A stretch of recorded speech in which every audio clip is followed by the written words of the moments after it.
So we were doing last time stresses. Now on your static stresses. आवाज सबको आ रही है कि नहीं आ रही है? Everyone can और hear me? And sagging we had done static. वो लोड के कारण था.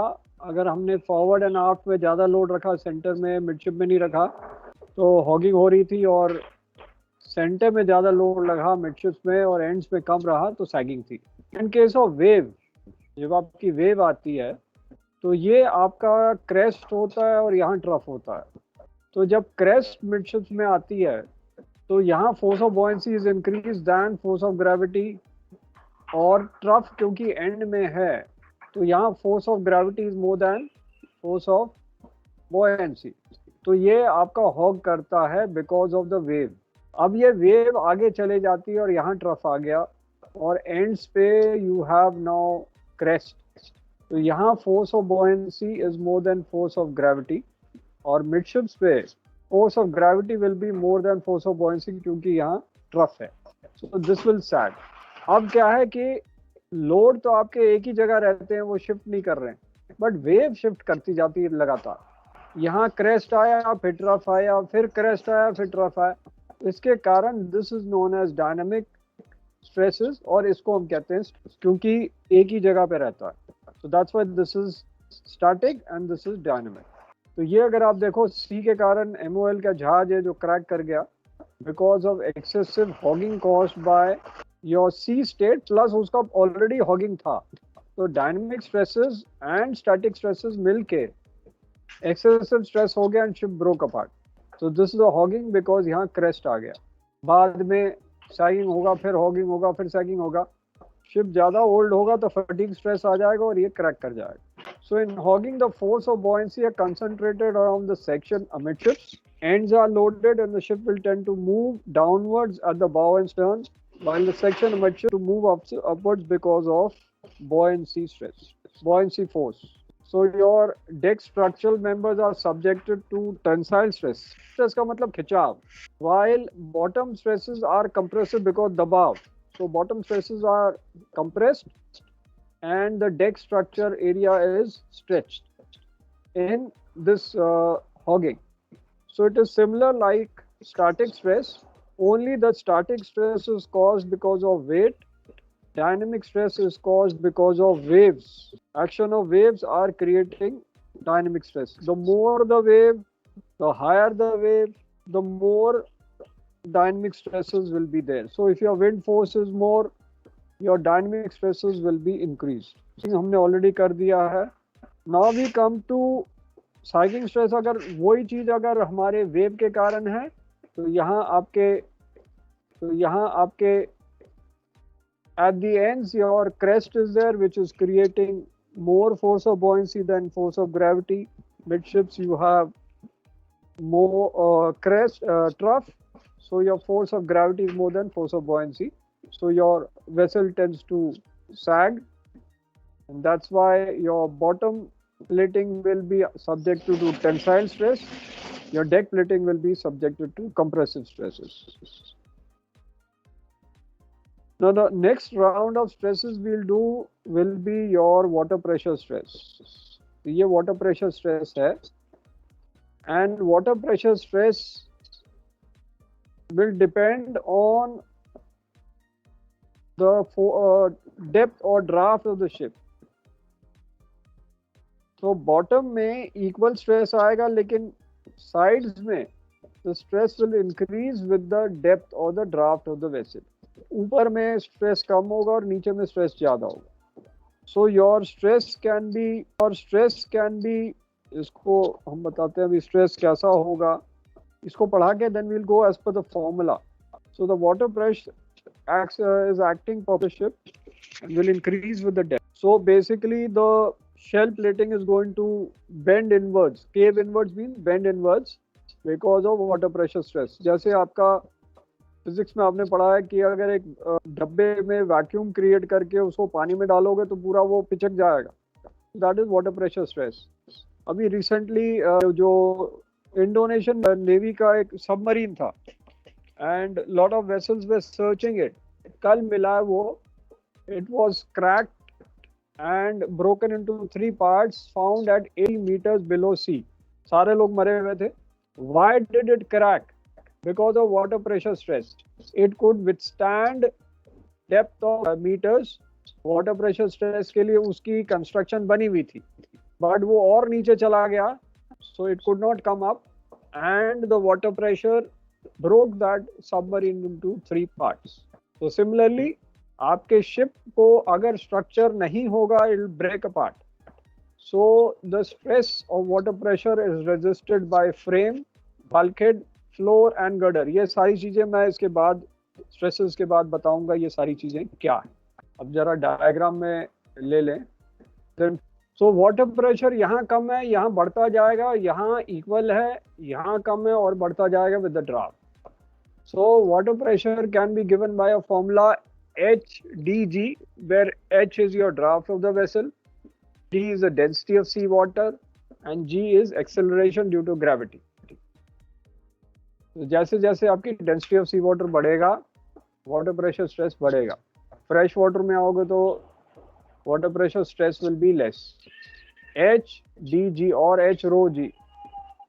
So D is your density and H is your ship's draft and G is your acceleration. I'll show you one more diagram.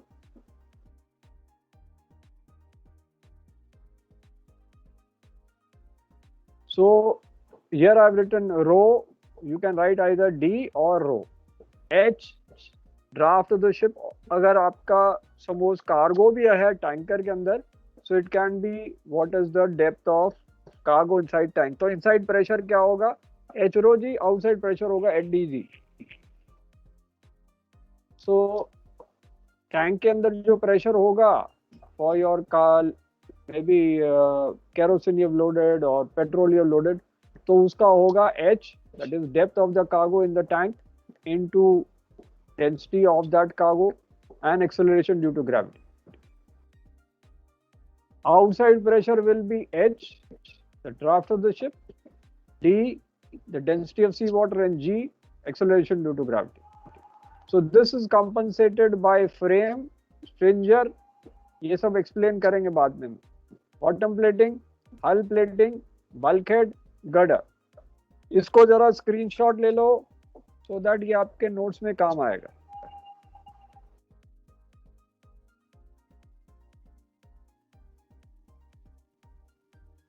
हाँ, water pressure stress पे कोई question है तो पूछो.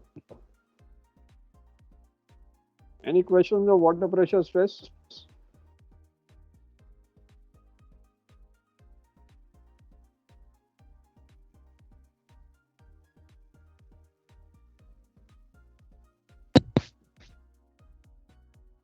Any questions on water pressure stress? कोई question नहीं? No sir. Okay, screenshot ले लिया इसका? स्क्रीनशॉट ले लो. हाँ सर, ले लिया. क्योंकि एग्जाम में पूछा जाता है what are the structures to compensate. ये frame, stringer, bottom plating, hull plating, bulkhead, girder, ये नेक्स्ट चैप्टर जब कराएंगे उसमें हम एक एक स्ट्रक्चर करेंगे. इसलिए ये इसको रख लो, इसका स्क्रीनशॉट ले लो. These structures we will discuss in the next chapter when we will do frames. अब लिक्विड टैंक, अगर कार्गो टैंक जैसे बात किया था, the liquid pressure inside the cargo tank will outwards, sea water pressure will act inwards. So liquid pressure is depending on the depth of cargo tank, of the cargo loaded in tank, the cargo, and the acceleration due to gravity. So the pressure at below your liquid surface will be given as density into cargo depth into acceleration due to gravity. Suppose आपने caustic soda load किया, तो उसकी density है 1.5. So that density will be more than your load density of 1. तो caustic soda फिर हम क्या 96% load कर सकते हैं कार्गो टैंक में? caustic soda नहीं सर, एक्सीड कर रहा है. आप 96% लोड करोगे तो टैंक क्रैक कर जाएगा. सो हम नॉर्मली 55%, मैक्सिमम 60% तक लोड करेंगे और उसमें इतना फ्री सरफेस इफेक्ट नहीं होगा क्योंकि cargo is too dense. Similarly nitric acid को भी we are not loading that much because that's a dense cargo. So the liquid pressure on the tank wall is going to increase, and if the cargo depth is increased, your liquid pressure will again increase further. Now we come to one more stress, which is known as transverse stress. Transfer stress मतलब side से होते हैं. Side वाले stress दो type के हैं, एक ranking है, एक टॉर्शन है. पहले हम रैकिंग करेंगे. ये डायग्राम आप देखो. सपोज वेव्स हमारे साइड से आ रहे हैं, अब सामने से नहीं आ रहे, they coming from the side. अब साइड से जब आ रहे हैं तो ship is going to roll. तो पोर्ट साइड रोल करेगा, फिर स्टारबोर्ड रोल करेगा, फिर पोर्ट रोल करेगा, फिर स्टारबोर्ड रोल करेगा. तो जब रोल करेगा तो डेक प्लेटिंग जो है वो इस तरफ डायरेक्शन में मूव करेगा, पोर्ट डायरेक्शन. पोर्ट रोल किया, लेकिन बॉटम प्लेटिंग तो पानी के अंदर है, उसको होल्ड करके रखा हुआ है, तो वो शिफ्ट नहीं करेगा. लेकिन deck plating will tend to move.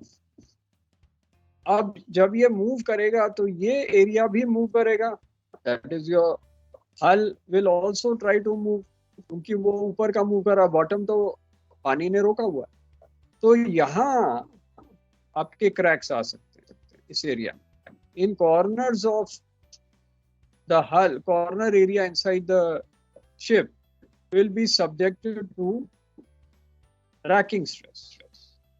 तो यहाँ हम बीम नहीं लगाते हैं, एक स्ट्रक्चर है, वो बाद में दिखाएंगे. वो बीम नहीं जो होता है, चलो एक मिनट आपको दिखा दें बीम नहीं क्या है. शिप के जो साइड में लगा रहता है ये फ्रेम है, ठीक है. तो ये फ्रेम है, और फ्रेम और ये बीम है.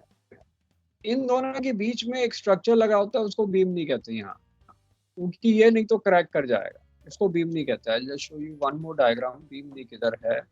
ये आपका बीम है जो अथवर्ड शिप जा रहा है, और ये फ्रेम है साइड में. इनके बीच में ये स्ट्रक्चर लगाते हैं. ये इसलिए लगाते हैं सो दैट ये इधर जब शिफ्ट करेगा रैकिंग स्ट्रेस में तो ये क्रैक नहीं करेगा. तो उसको पकड़ के रखता है ये बीम नहीं. ये है ब्रैकेट, बट बिकॉज ये कनेक्ट कर रहा है बीम और फ्रेम को, इसका नाम दिया जाता है beam knee. So this is beam knee. So racking stresses में you will have beam knee connected here between the beam and frame, prevent your racking stress. Why it is known as transverse stress? Because ये athwartship stress है, fore and aft stress नहीं, इसलिए इसका नाम transverse stress है. Is rolling in a seaway or struck by beam, the ship structure is liable to distort. Distort मतलब change in the transverse direction. So the stress affects the corner of the ship on the brackets, not the tank side bracket. Third bracket तो नीचे है, उसमें इतना ज्यादा नहीं होगा, but ऊपर में जो स्ट्रक्चर लगेगा बीम और फ्रेम के बीच में, that is known as beam knee. That is going to hold to it. Third bracket तो नीचे की तरफ है, that is going to hold, but सबसे ऊपर में होगा. जैसे अगर आपका फ्रोशिप है, उसका फ्री बोर्ड बहुत ज्यादा है, तो ranking stress will be more. So accordingly beam knee will be much strengthened. ये रैकिंग स्ट्रेस है. Any questions on racking stress? Then we'll come to torsion stress. Then we'll come to torsion stress. इस पे कोई question? No sir. Okay. अब हम आते हैं torsion पे. पहले टॉर्शन का डायग्राम दिखाएं.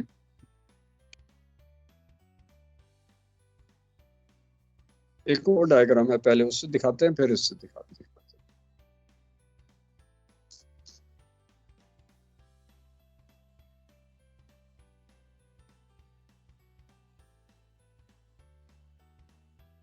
अब जैसे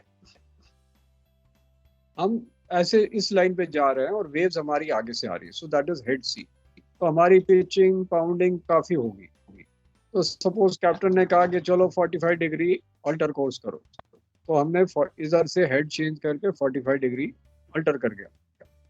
अब सपोज हमारा एक कंटेनर शिप है जिसमें डेक कट किया हुआ है, क्योंकि डेक ओपनिंग्स बड़ी बड़ी होती हैं इन कंटेनर शिप. तो when we alter this side, तो यहाँ जो पानी था वो यहाँ इकट्ठा हो गया, और यहाँ जो पानी नीला वाला वो यहाँ से इसको ट्राई करेगा ट्विस्ट करने के लिए, ऐसे. तो ऐसे ट्विस्ट करने की कोशिश करेगा, और जो यहाँ पानी इकट्ठा हो गया, क्योंकि यहाँ से जा रहा था, यहाँ मुड़ गया, तो ये पानी यहाँ इकट्ठा हो गया. ये कह रहा है कि रिसेट करो, ये वाला पानी इसको वापस मोड़ने की कोशिश करेगा. तो ये जहाज ऐसे मुड़ जाएगा जैसे एक टावल को हम गीले टॉवल को निचोड़ते हैं, तो उस तरह से ship is also being under torque. तो ये ऑपोजिट डायरेक्शन में राइटिंग मूवमेंट यहाँ जा रहा है, ये इसको इधर मूव कर रहा है, राइटिंग मूवमेंट इसको इधर से मूव कर रहा है। सो ये शिप ट्विस्ट कर रहा है। So alteration by 45 degrees leads the head seas, creates a maximum torsion on container vessels। और उसके लिए हम कंटेनर वेसल में नीचे में, ये नॉट नीचे में, डेक के नीचे दोनों साइड में पैरेलल बॉडी रीजन में ऐसा एक स्ट्रक्चर्स लगाते हैं, गर्डर टाइप का, हॉलो, इसको हम टॉर्शन बॉक्स कहते हैं, तो दैट अब इसको मोड़ ना पाए, यू कांट ट्विस्ट इट। मैं आपको पीपीटी दिखाता हूँ, then we'll come to this again.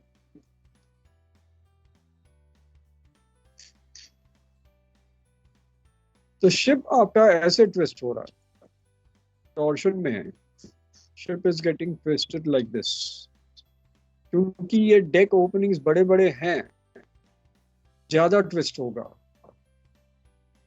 Tanker में ट्विस्ट नहीं होगा, कंटेनर शिप में ज्यादा होगा, क्योंकि हम एंड तक उसको कट करके रखते हैं ज्यादा कंटेनर लोड करने के लिए। तो ये जो पैरेलल बॉडी रीजन में, यहाँ में, इस रीजन में, इसके नीचे हम टॉर्शन बॉक्स लगाते हैं, डेक के नीचे। ये आपको दिखा रहे हैं कैसे। ये एरियाज में पैरेलल बॉडी रीजन में कंटेनर शिप्स में टॉर्शन बॉक्स होता है डेक के नीचे। कंटेनर शिप वाले आप लोग देख नहीं पाएंगे, क्योंकि जब पैसेज में जाएंगे तो ये ऊपर में कवर होता है, थोड़ा सा अंदर की तरफ मुड़ा होता है। So you can just see कि देयर इज एन स्ट्रक्चर को जा रहा है, बट क्या है आपको नहीं पता होगा। The torsion box is above your passage, above your deck passage भी आएगा।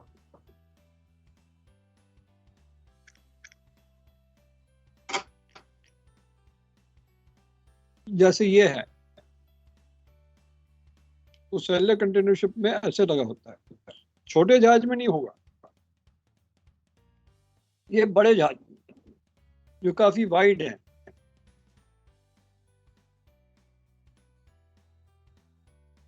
अब ये कोई डायग्राम दिखा के फिर आपको क्लियर करते हैं, we'll come to this diagram again.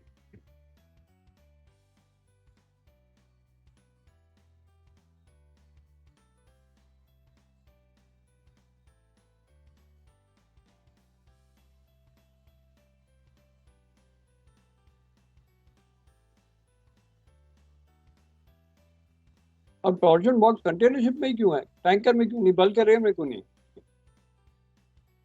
क्योंकि इसका क्रॉस सेक्शन ऐसा है कि पूरा बंद है। हमारे टैंक ओपनिंग छोटे हैं, बल्गेरियन मैग्रेगर हैज पूरे नीचे साइड तक नहीं जाते, हैज कवर लगे हुए हैं, और सेलर कंटेनर शिप में खुले होते हैं।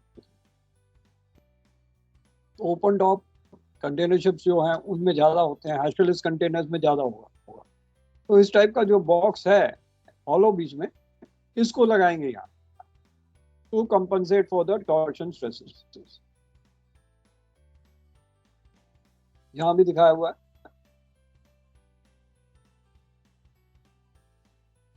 टैंकर का मिडशिप एरिया फुल है, बल्क कैरियर का मिडशिप एरिया में हैच कवर लगा हुआ है, हॉपर टैंक भी है, लेकिन कंटेनर शिप में ये खुला हुआ है, इसलिए टॉर्शन बॉक्स लगाया जाता है, क्योंकि क्रॉस सेक्शन एरिया उसका कम। तो क्रॉस सेक्शन, जैसे आपका एग्जांपल दूं, अगर एक टिन बॉक्स है, टिन बॉक्स को हमने मोड़ने की कोशिश की, नहीं मुड़ेगा। अगर ऊपर से हमने पूरा ढक्कन काट दिया, पूरा एज टू एज काट दिया, हम मोड़ोगे तो आराम से मुड़ जाएगा। वही हाल कंटेनर वेसल का है, क्योंकि क्रॉस सेक्शन एरिया कम है,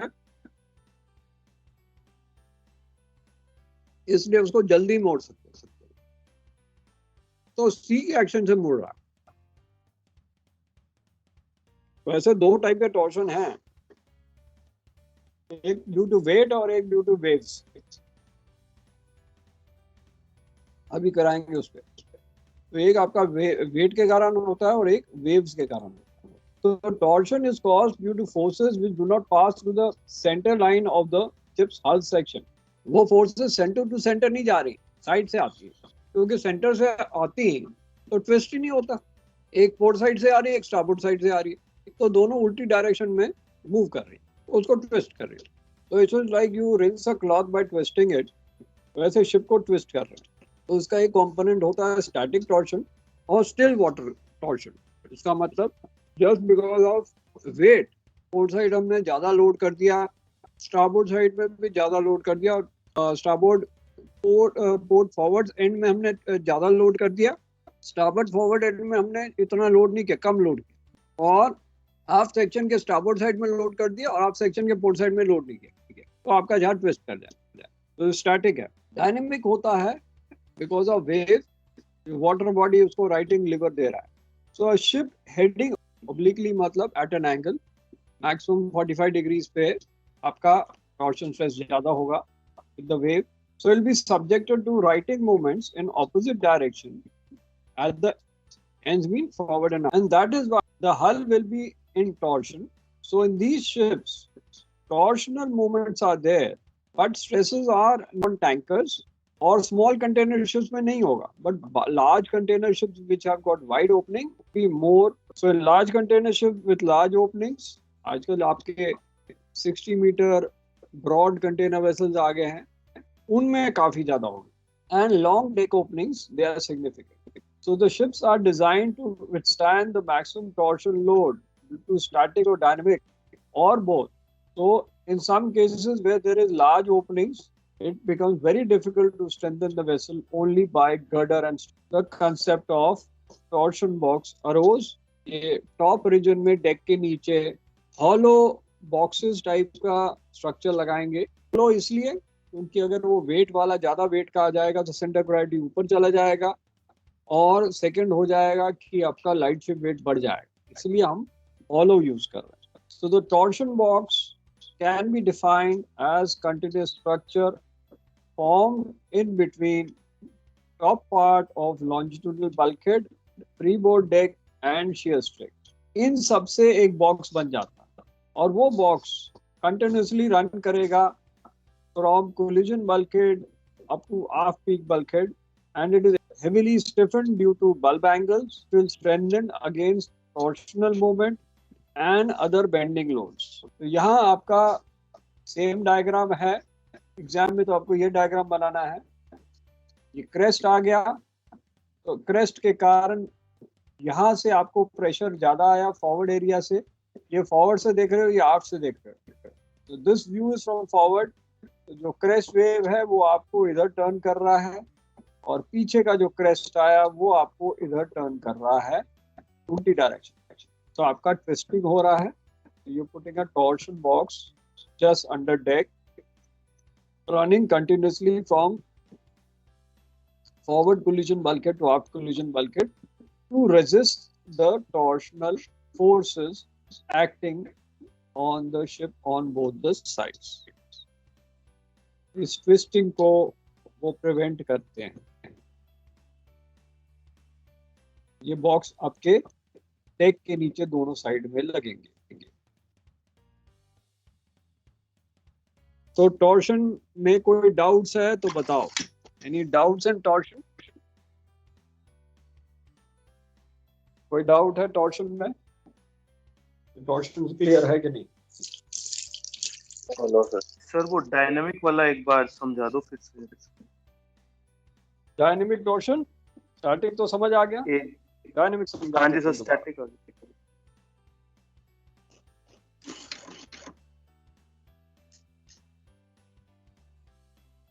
अब इस डायग्राम समझा देते।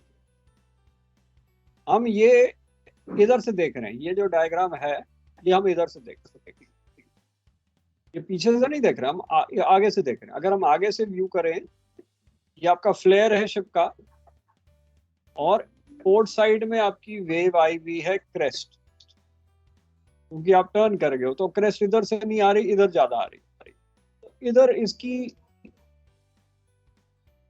एक्सपोज्ड एरिया ज्यादा है क्रेस्ट को, तो प्रेशर यहाँ ज्यादा होगा तो यहाँ प्रेशर जो है ये इसको इधर टर्न कर रहा है। इस एरिया में क्रेस्ट आया, लेकिन ये जो क्रेस्ट है ये राइटिंग मूवमेंट है, क्योंकि अगर आप किसी चीज को दबाओगे तो वो वापस धक्का मारेगा। अब शिप आपका 4 ऐसे जा रहा था, आपको एक और डायग्राम दिखाते हैं।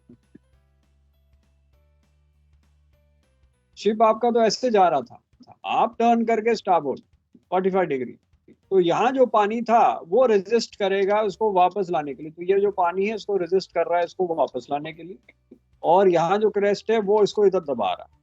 तो दोनों ऑपोजिट डायरेक्शन में घुमा रहे हैं, एक इधर घुमा रहा है एक इधर घुमा रहा है। इसके घुमाने से जहाज ट्विस्ट हो रहा है। जहाज ट्विस्ट हो रहा है तो हम बॉक्स यहाँ से यहाँ लगा रहे हैं साइड में, टॉप व्यू में इधर से इधर लगा रहे हैं। ये टॉप व्यू है और ये फ्रंट व्यू है। तो टॉप व्यू में आपके गर्डर फॉरवर्ड कोलिजन से आफ्ट कोलिजन बल्कहेड तक जाएंगे ऐसे, और साइड फॉरवर्ड व्यू में ऐसे है, टॉप व्यू में ऐसे। तो because of the water body created due to the turning action, क्योंकि हम टर्न कर रहे हैं, तो यहाँ जो पानी आ गया वो इसको इधर पुश कर रहा है। जो इधर जिसके ऊपर आपने टर्न किया वो वापस राइटिंग करेगा, उसको सीधा करने की कोशिश करेगा, क्योंकि आपने पानी को इधर धक्का मारा, ये वापस आपको धक्का मारेगा। तो ये इधर मारेगा धक्का और ये वाला इधर धक्का मारेगा, जिसके कारण आपका शिप ट्विस्ट हो रहा है, जैसे आपको डायग्राम दिखाया था। अब क्लियर है? सर ये टॉर्सन सर ये torsion box only for tank में लगा रहता है या पूरा रहता है यहाँ से वहां तक? एंड टू इधर टैंक में नहीं होता है, टैंकर में नहीं होता है। टैंकर में नहीं सर, वो कंटेनर में। कंटेनर में यहाँ से यहाँ तक होगा, ऊपर की तरफ, ऊपर में होगा डेक के नीचे। तो डेक के नीचे होगा, यहाँ तक रहेगा, तो आप देख नहीं पाओगे। आप चाहे पैसेज वे में जाओगे भी ना तो आप नहीं देख पाओगे। ये इधर है, ये देखा, ये वाला है, ये डेक है, डेक के नीचे ऐसे लगेगा। आपका पैसेज वे यहाँ है, तो आप पैसेज वे में जाओगे ऊपर की तरफ देखोगे भी तो कुछ लगेगा दबा हुआ है, बट आपको ऐसे कट नहीं दिखाई देगा। ठीक है, तो ये आपको एक्चुअली नहीं दिखाई देगा क्योंकि ये कवर्ड है। तो आप नीचे से देखोगे तो कुछ लगेगा दबा हुआ है ऊपर की तरफ, जैसे आप कोई बीम जा रही है, कुछ ऐसे लगेगा ऊपर, जैसे दीवार में ऊपर छत पे देखते हो और कमरे में, तो कुछ ऐसे दबा हुआ लग रहा, कोई बीम सी जा रही है, वैसे लगेगा। You can't see this structure like this. ये तो शिप बिल्डिंग हो रही है तो उसका ये स्ट्रक्चर दिखाया है, अदरवाइज ये नहीं दिखेगा क्योंकि कवर है। अगर वो दिखेगा तो फिर वो तो उसका मतलब छेद है उसमें, वो तो खराब है, और हॉलो होगा, ये ऐसे हॉलो होगा। ठीक है, अब हम आते हैं लोकलाइज लोडिंग। पहले लोकलाइज लोडिंग को आपको दिखा देते हैं डायग्राम दूसरे, एंड फिर हम लोकलाइज लोडिंग का। अब जैसे हमने यहाँ में कोयला लोड किया और सपोज इस हैच पे हमने आयरन ओर लोड कर दिया। अब ये डेंस कार्गो है, ये इतना डेंस नहीं है, तो हमारी प्लेट ऐसे दब जाएगी, ऐसे पूरे एरिया की सैग नहीं हुई, बट इस प्लेटिंग, ये हैच के नीचे की बॉटम प्लेटिंग ऐसे सैग कर जाएगी। That is known as localize loading. तो हमने एक हैच में सपोज ज्यादा लोड कर दिया हैवी, बाकी हैच में नहीं किया, तो उसके इसकी नीचे की प्लेट दब जाएगी। That is known as localize. हम पूरे नहीं कर रहे हैं बट एक सेक्शन में कर रहे हैं, तो वहां की प्लेट दब जाएगी, तो आपका सैग नहीं हो रहा है। यहाँ तो इवन है, ये नहीं कि यहाँ कम है और यहाँ ज्यादा है, ऐसा नहीं है। सैग होता कि यहाँ भी होता और यहाँ भी होता तो सैग होता, बट आपने एक सेक्शन में किया तो सैग नहीं होगा, लोकलाइज सैगिंग। दूसरा एक डायग्राम दिखा रहे हैं।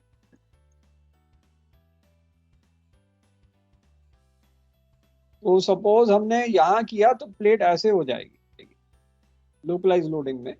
एक सेक्शन की प्लेट होगी, पूरे जहाज सैग नहीं होगा, एक सेक्शन की प्लेट सैग होगी।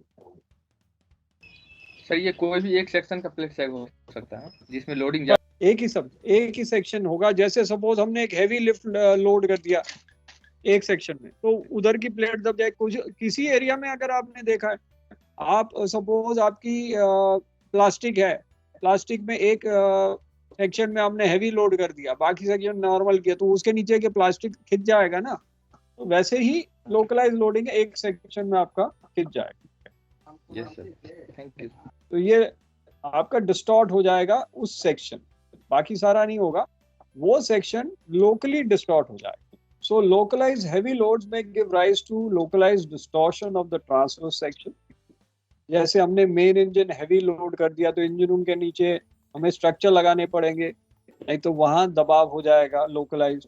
और loading of concentrated or in one of the hold, तो वहां दबाव हो जाएगा, तो उसके नीचे हमें प्लेटिंग लगानी पड़ेगी। सिमिलरली हमने जैसे रो शिप है, रो शिप में हम इवनली तो लोड करते नहीं है, कुछ जगह में ट्रक लोड कर रहे हैं, कुछ जगह में हैवी ट्रेलर लोड कर रहे हैं 40 टन का, तो उसके प्लेट नीचे दब जाएगी। वहां हमें लॉन्जिट्यूडनल्स को पास में रखना होता है ताकि लोकलाइज लोडिंग ना। ये डेक प्लेटिंग में भी लोकलाइज लोडिंग हो सकती है, बॉटम प्लेटिंग में भी लोकलाइज लोडिंग हो सकती है। डेक के ऊपर हमने जनरल कार्गो में हैवी लिफ्ट रख दी एक जगह पे, तो वहां लोकलाइज लोडिंग हो जाएगी, वो प्लेट नीचे सैग हो जाएगी उस एरिया की। तो इसको हम ट्रांसवर्स बल्कहेड, जो ओ टू स्टार्बोर्ड बल्कहेड जा रहे हैं, उससे हम कंपनसेट करते हैं। फ्लोर प्लेट्स ज्यादा डीप होते हैं, वेब फ्रेम्स होते हैं, ये हम स्ट्रक्चर्स कराएंगे तब समझाएंगे। ये आपका लोकलाइज लोडिंग स्ट्रेस है। अब आता है ड्राई डॉकिंग स्ट्रेस। पहले ड्राई डॉकिंग स्ट्रेस को आपको समझा दें।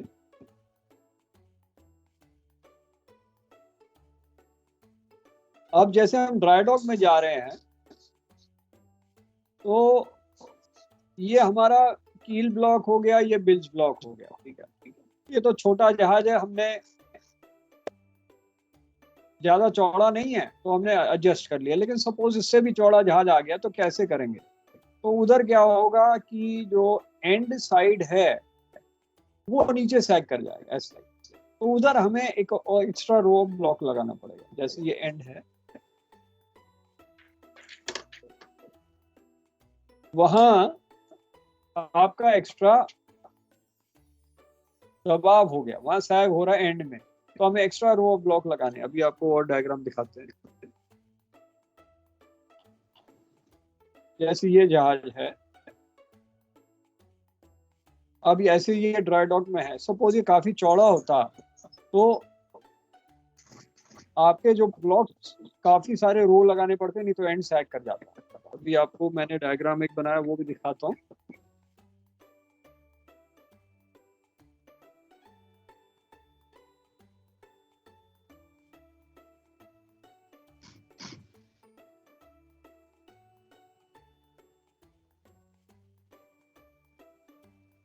सपोज ये चौड़ा जहाज आ गया, हमने 3 ब्लॉक लगाए ऑरेंज वाले, एंड में कुछ था ही नहीं, तो ये तो यहाँ सैग कर जाएगा क्योंकि जहाज चौड़ा था। तो हमें एडिशनल रो ब्लॉक लगाने पड़ेंगे इसको सपोर्ट करने के लिए, क्योंकि edges of vessel will sag due to dry dock stress, because यहाँ आपके ब्लॉक्स नहीं है सपोर्ट करने के लिए, तो हमें एडिशनल रो ब्लॉक्स लगाने पड़ेंगे उसको कंपनसेट करने के लिए। उसको हम कहते हैं ड्राई डॉक स्ट्रेस।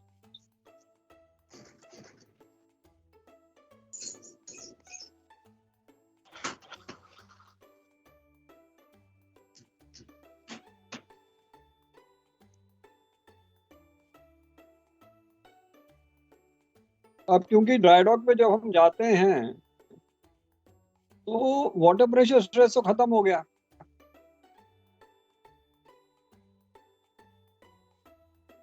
तो नीचे जब हम पानी में थे तो हमें वाटर प्रेशर उसको सपोर्ट कर रहा था, लेकिन अब पानी नहीं है, तो बॉटम प्लेटिंग को कौन सपोर्ट करेगा? वो ब्लॉक सपोर्ट करेंगे। लेकिन आपने ब्लॉक्स ही कम लगाए तो एंड क्या है, सैग कर जाएगा। तो वो ही ड्राई डॉक स्ट्रेस है। So when the ship is entering dry dock, the entire bottom plating is no more supporting the ship.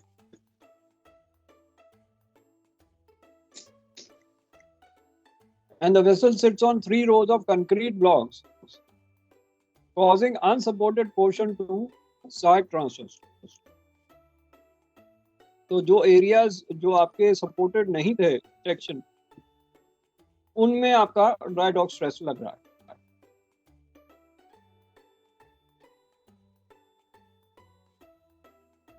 तब आप इसको कैसे रोक रहे हो, कंपनसेट कैसे कर रहे हो? You are putting additional row of blocks जो आपके नॉर्मल ब्लॉक्स हैं, बिल्ड ब्लॉक, उससे बाहर एडिशनल रो ब्लॉक लगा रहे हो सो दैट उसको सपोर्ट करेंगे। तो यहाँ जैसे 3 ही लगा है, लेकिन अगर और चौड़ा आ गया तो ये वाला सैग कर जाएगा, जैसे सैग कर रहा है, तो वहाँ ड्राई डॉक स्ट्रेस है। तो ये तो आपका ट्रांसवर्स डायरेक्शन है। लॉन्जिट्यूडनल डायरेक्शन में भी हो जाएगा अगर आपने बीच में ब्लॉक्स नहीं लगाए, सैग हो जाएगा। तो आप अकॉर्डिंगली लॉन्जिट्यूडनल में भी ब्लॉक्स लगाओगे। एक आपको डॉकिंग प्लान भी दिखा देते हैं क्या होता है। फेज 1 को ड्राई डॉकिंग पढ़ाते हैं, जरा वो ड्राई डॉकिंग का भी दिखा दें। तो ड्राई डॉकिंग में हम ब्लॉक्स लगाते हैं। यहाँ डॉक में आपका ऐसे हो जाता है, जहाँ तो ब्लॉक्स यहाँ लगे हुए हैं। तो सपोज ये चौड़ा जहाज है तो हमें एंड में भी ज्यादा रो लगाने पड़ेंगे, नहीं तो सैग कर जाएगा। तो आपको डॉकिंग प्लान दिखाते हैं, जैसे ये डॉकिंग प्लान। तो हमें डॉकिंग प्लान में होता है कि किधर हमें ब्लॉक्स लगाने हैं, कहाँ से ब्लॉक निकालने हैं। जैसे ये है, अगर हमने ब्लॉक यहाँ नहीं लगाया तो यहाँ से सैग हो जाएगा वो, तो हमें उसको सपोर्ट करना पड़ेगा। और सपोज आपके स्ट्रक्चर लगे हैं, इको साउंडर लगा है या कोई कुछ और सेक्शंस लगा है, तो हमें वहाँ हटाने पड़ेंगे ब्लॉक और उसके कंपनसेट करने के लिए दूसरी जगह लगाने पड़ेंगे। जैसे यहाँ है, प्रोपेलर के नीचे हमने नहीं लगाया, रडर के नीचे नहीं लगाया, तो वो जो ब्लॉक्स हटाए वो हमने दूसरी जगह यहाँ लगा दी एडिशनल। यहाँ से 8 हटाए, यहाँ से कुछ हटाए तो 12 यहाँ लगा दिया एडिशनल, ताकि उसको ड्राई डॉकिंग स्ट्रेस ना हो, नहीं तो वो सपोर्ट नहीं होगा तो सैग कर जाएगा। ये आपका डॉकिंग ब्लॉक इसीलिए होता है ड्राई डॉकिंग स्ट्रेसेस को। और ये प्लान इसलिए बनाया जाता है कि आपके ड्राई डॉकिंग स्ट्रेसेस ना हो। ठीक है, तो ये अब मैंने आपको दिखा दिया सो दैट यू अंडरस्टैंड कि ड्राई डॉकिंग स्ट्रेस कैसे होता है। तो it tends to set the keel upwards due to the upthrust of the keel blocks, tendency for the ship side to bulge outwards, bilge tends to sag. This is the result of static forces which is known as dry docking stresses. उसके लिए हम extra blocks लगाते हैं उसको support करने के लिए। तो ये सारे आपके ड्राई डॉकिंग स्ट्रेसेस के कारण ही फोर्सेस लग रहे हैं। अपवर्ड भी उसी के कारण लग रहा है।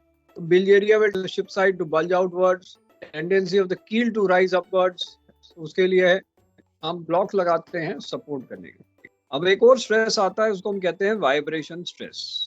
आपको पता, जब आप एंकर पे रहते हो तो एकदम शांत हो जाता है जहाज, पर जैसे ही डेड स्लो ऐड किया, एंकर उठ गया, डेली आपकी वाइब्रेशन सेट हो जाती है। एक्सपीरियंस किया ना आप लोगों ने?